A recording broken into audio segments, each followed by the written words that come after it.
Good morning, students, and welcome again. Class 12 chapter number 6 से lecture number 6 शुरू करते हैं और आज हम जेनेटिक कोड के ऊपर चर्चा करने वाले हैं। तो अब देखिए, the relationship between the sequence of amino acids in A polypeptide and nucleotide sequence of DNA और mRNA is called genetic code. तो एक पॉलीपेप्टाइड के अंदर पाए जाने वाले अमीनो एसिड की सीक्वेंस तथा एक डीएनए और mRNA के अंदर पाए जाने वाले न्यूक्लियोटाइड के सीक्वेंस के बीच में जो रिलेशनशिप होता है उसे हम जेनेटिक कोड कहेंगे। स्टूडेंट्स, आप डेफिनेशन लर्न करेंगे। The process by which the information coded in mRNA is decoded into a polypeptide is one of the exciting discoveries of biology। तो वह प्रोसेस जिसके द्वारा mRNA के अंदर कोड होने वाली इन्फॉर्मेशन डिकोड होती है एक पॉलीपेप्टाइड के रूप में, तो ये डिस्कवरी भी बायोलॉजी के फील्ड की एक एक्साइटिंग डिस्कवरी रही है। It is often refer to as deciphering the genetic code, और इस डिस्कवरी को हम जेनेटिक कोड के रूप में समझते हैं या समझेंगे। It was George गैमो 1954 A physicist. आगे हम जॉर्ज गैमो की बात करते हैं, जो कि एक फिजिसिस्ट थे, who argued that since there are only 4 bases and if they have to code for 20 amino acids. तो उन्होंने आर्ग्यू किया कि हम जानते हैं या 4 बेसेस होते हैं नाइट्रोजन बेसेस, और वो 20 अमीनो एसिड को यदि कोड करें, the code should B constitute a combination of bases. तो कोड जो है कॉम्बिनेशन में होना चाहिए, क्योंकि 4 जो है वो 20 अमीनो एसिड को कोड नहीं कर सकते, कॉम्बिनेशन होगा तभी ये कोड कर पाएंगे। In order to code for all the 20 amino acids he suggested that the code should be made up of 3 nucleotides. तो 20 अमीनो एसिड को कोड करवाने के लिए उन्होंने सजेस्ट किया कि जो कोड होना चाहिए वो 3 न्यूक्लियोटाइड से मिलकर बना हुआ होना चाहिए या ट्रिपलेट कोड होना चाहिए। The permutation and combination of 3 nucleotides 4 की power 3 4 into 4 into 4 would generate 64 codons. तो जो परम्यूटेशन और कॉम्बिनेशन अगर हम यहाँ पे करें तो वो 64 कोडॉन्स को जनरेट करेगा, जो कि 20 अमीनो एसिड को कोड करवाने के लिए पर्याप्त होगा। Proving that codons was triplet 3 nucleotides was quite challenging task. तो ये प्रूव करना कि जो कोडॉन्स होते हैं वो ट्रिपलेट फॉर्म में पाए जाते हैं या 3 न्यूक्लियोटाइड से बने हुए होते हैं, ये एक चैलेंजिंग टास्क था। But the chemical method develop by Hargobind Khorana, लेकिन केमिकल मेथड जो हरगोविंद खुराना साहब के द्वारा डेवलप किया गया आरएनए मॉलिक्यूल के सिंथेसिस के लिए with defined combination of bases के डिफाइंड कॉम्बिनेशन के साथ होमोपॉलीमर्स एंड कोपॉलीमर्स के रूप में, and Marshall Nirenberg cell free system for protein synthesis. और साथ ही मार्शल निरनबर्ग ने जो सेल फ्री सिस्टम बनाया प्रोटीन सिंथेसिस के लिए, finally help the genetic code to be deciphered. और इन चीज़ों ने फाइनली जेनेटिक कोड को समझने में मदद की। The discovery of enzyme polynucleotide phosphorylase by Severo ओकाओ।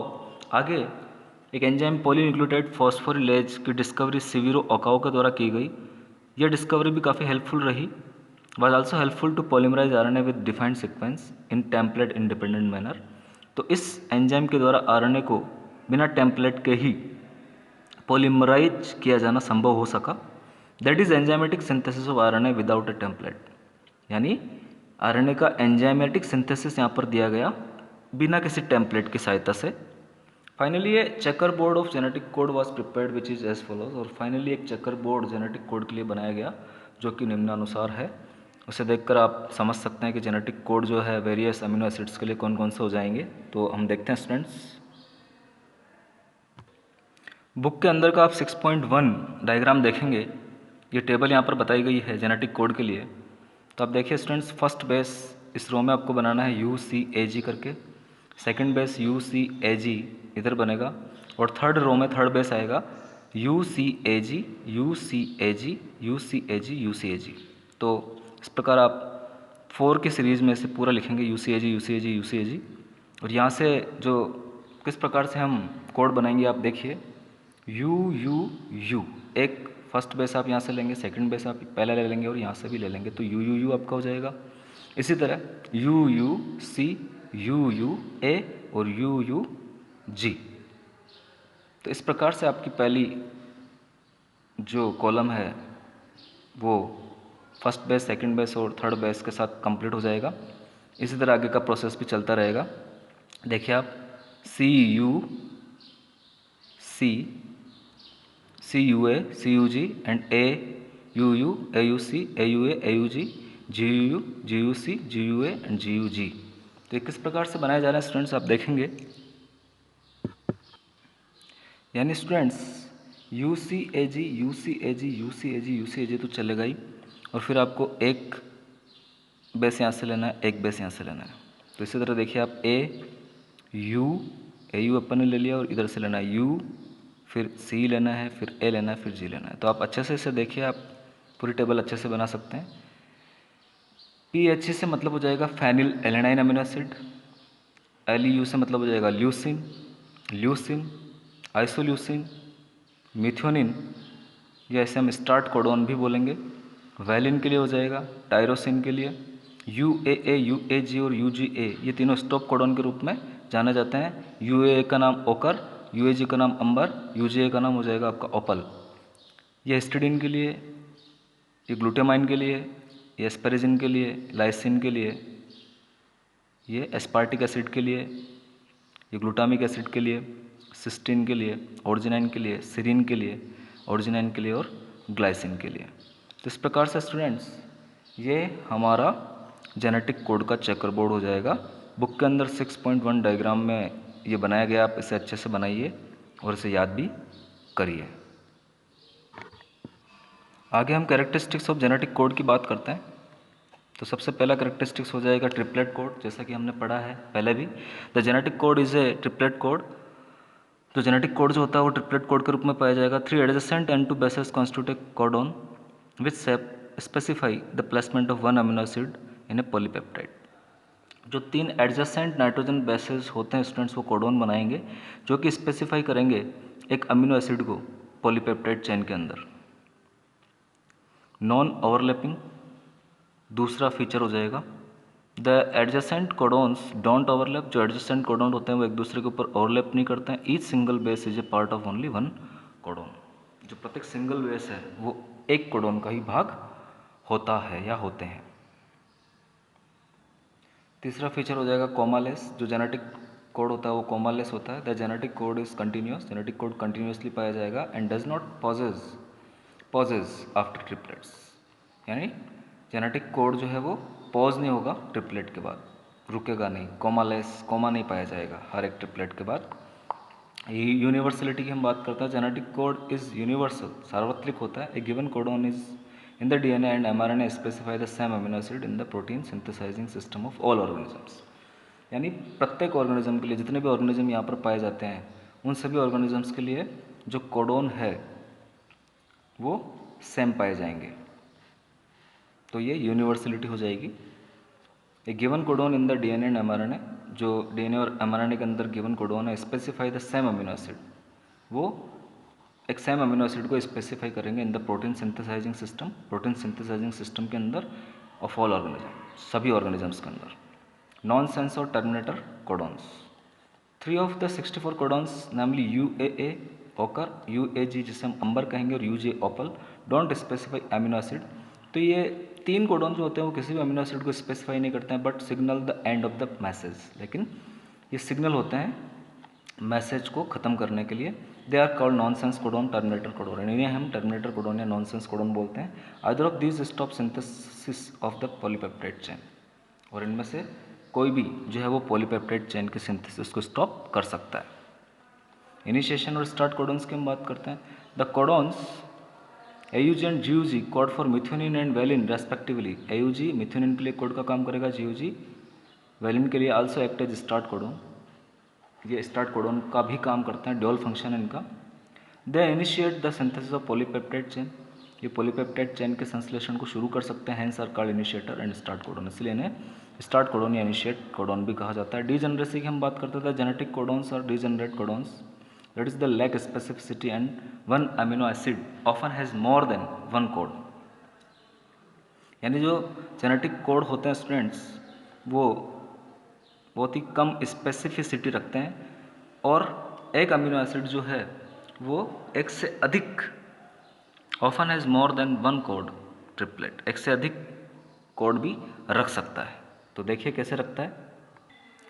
Only methionine and tryptophan have single triplet codon, केवल मिथ्योनिन और ट्रिप्टोफान ये सिंगल ट्रिपलेट कोडोन रखते हैं। All other amino acids are specified by 2 to 6 codon, और दूसरा अमीनो एसिड जो है वो 2 to 6 कोडोन्स के द्वारा पहचाने जा सकते हैं। Such codons are called degenerate codons, और इन कोडोन्स को हम डिजेनरेट कोडोन्स कहेंगे। Unambiguous and specific last property हमारी हो जाएगी, one codon codes for only one amino acid, एक कोडोन जो है एक अमीनो एसिड को ही कोड करेगा, hence it is unambiguous and specific. तो इस प्रकार से ये असंदिग्ध और विशिष्ट होते हैं। आगे हम म्यूटेशंस और जेनेटिक कोड की बात करते हैं। नेक्स्ट हम म्यूटेशंस और जेनेटिक कोड की बात करते हैं। The relationships between genes and DNA are best understand या अंडरस्टूड बाय म्यूटेशन स्टडीज। जो रिलेशनशिप है जीन्स और डीएनए का, म्यूटेशन स्टडीज के द्वारा बेस्ट अंडरस्टूड किया जा सकता है। इफेक्ट्स ऑफ लार्ज डिलीशंस, जो बड़े डिलीशंस का इफेक्ट है, या rearrangements in A segment of DNA, या जो रीअरेंजमेंट हो रहा है डीएनए के सेगमेंट में, आर इजी टू कॉम्प्रहेंड, उसे बहुत ही आसानी से समझा जा सकता है। इट में रिजल्ट इन लॉस और गेन और ए जीन और सो फंक्शन, और इसके परिणाम स्वरूप या तो कोई जीन जो है वो लॉस हो जाएगा या गेन हो जाएगा, जिसकी वजह से कोई फंक्शन लॉस हो जाएगा या फंक्शन बढ़ जाएगा। एक जीन एक फंक्शन को कंट्रोल करता है, तो वो लॉस हो जाएगा तो फंक्शन वहाँ से लॉस्ट हो जाएगा, और गेन हो जाएगा एक्स्ट्रा जीन तो वहाँ पे फंक्शन आ जाएगा। Here we talk about point mutation, यहाँ पर हम पॉइंट म्यूटेशन की बात करने वाले हैं। ए classical example of point mutation is a change of single base pair in the gene of beta globin chain. एक क्लासिकल एग्जाम्पल जो है वो सिकल सेल एनीमिया में हमें देखने को मिलता है, जहाँ पर जो जीन है बीटा ग्लोबिन चेन में, that results in a change of amino acid residue glutamate to valine, जहाँ पर जो अमीनो एसिड रेजिड्यू है ग्लूटामेट वो वेलिन के द्वारा चेंज कर दिया जाता है। हमने प्रीवियस क्लासेस या प्रीवियस चैप्टर में भी पढ़ा है स्टूडेंट्स सिकल सेल एनीमिया को। It results into a disease condition called the sickle cell anaemia, और इसकी वजह से एक डिजीज उत्पन्न हो जाती है जिसे हम सिकल सेल एनीमिया कहेंगे। Effect of point mutation that insert or deletes a base in a structure gene can be better understood by following simple example. जो इफेक्ट है पॉइंट म्यूटेशन का, that insert or deletes a base, जो कि एक base को insert कर सकता है, डिलीट कर सकता है स्ट्रक्चरल जीन के अंदर, उसे हम एक एग्जाम्पल के द्वारा अच्छे तरीके से समझ सकते हैं। तो यहाँ पर हम कंसिडर करते हैं कि स्टेटमेंट को, that is made up of the following words each having 3 letters like genetic code. तो हमारे पास statement Ram has red cap, ये स्टेटमेंट हमारे पास है। If we insert a letter B in between has and red and rearrange the statement, it would read as follows. तो अब B आप इंसर्ट करिए, राम हैज BRE, ट्रिपलेट हम बनाते जाएंगे लेटर्स, DC और P अलग हो जाएगा। Similarly if we now insert 2 letters at the same place, BI अब हम इंसर्ट कर रहे हैं, तो आप देखिए राम हैज़ BIREDCAP हो जाएगा। और फिर हम इंसर्ट करते हैं स्टूडेंट्स बिग, तो Ram has big red cap. तो ये एग्जाम्पल हमारे पास। The same exercise can be repeated by deleting the letters RED। आप सिमिलर एक्सरसाइज को RED को डिलीट करते हुए भी लिख सकते हैं, 1 by 1 and rearranging the statement to make a triplet word. वापस आप रीअरेंज करिए तो हम देखते हैं Ram has EDCAP, Ram has DCAP, Ram has cap.